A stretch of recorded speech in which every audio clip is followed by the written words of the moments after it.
बिहार चुनाव में महज 2-3 महीने का समय है। ऐसे में चुनाव से पहले मतदाता सूची का संशोधन कई सवाल खड़े कर रहा है। बिहार में जैसे ही चुनाव आयोग ने मतदाता सूची के संशोधन का जिक्र किया, वैसे ही तमाम राजनीतिक पार्टियां इस पर हमलावर होने लगी। तेजस्वी यादव ने इस पूरे मामले को सरकार की साजिश तक करार दे दिया। आपको बता दें, तेजस्वी यादव का कहना है कि अगर ये वोटर लिस्ट गलत है तो 2024 के लोकसभा चुनाव भी गलत होने चाहिए, क्योंकि वो लोकसभा चुनाव इसी वोटर लिस्ट के सहारे संपन्न कराए गए थे। तो वहीं दूसरी तरफ सरकार लोकसभा और विधानसभा में आंकड़ों को अलग अलग कर इस लिस्ट में संशोधन को सही करार दे रही है। तेजस्वी यादव ही नहीं, कांग्रेस भी अब इस लिस्ट को लेकर भारतीय जनता पार्टी पर हमलावर दिखाई दे रही है। कांग्रेस के कई बिहार के बड़े नेताओं ने बीजेपी पर विधानसभा चुनाव में धांधली तक का आरोप लगा दिया। लेकिन अब सवाल ये उठता है कि अगर ये लिस्ट गलत है तो 2024 के लोकसभा चुनाव इस सूची के आधार पर आखिर क्यों कराए गए?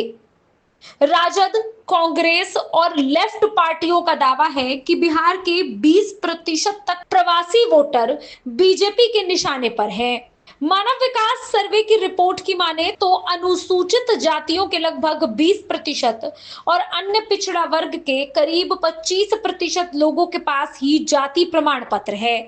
स्पष्ट है, अधिकांश लोगों के पास ऐसा कोई दस्तावेज नहीं जिससे उनकी जन्म तिथि और जन्म स्थान का पता चल सके। आधार कार्ड और मनरेगा कार्ड जैसे आम दस्तावेजों को इस लिस्ट में वैध नहीं माना जा रहा।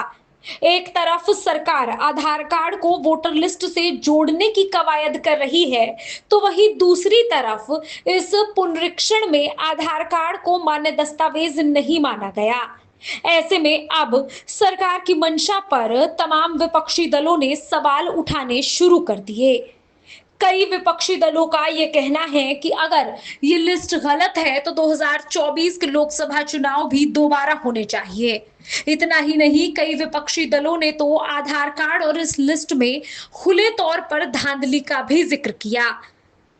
राजद का कहना है कि वो चुनाव आयोग से मिलेगी और चुनाव आयोग से मिलकर इन तमाम विषयों की चर्चा करेगी। बिहार विधानसभा चुनाव से पहले वोटर लिस्ट में उठा धांधली का ये मुद्दा चुनाव के बाद तक चलता नजर आएगा।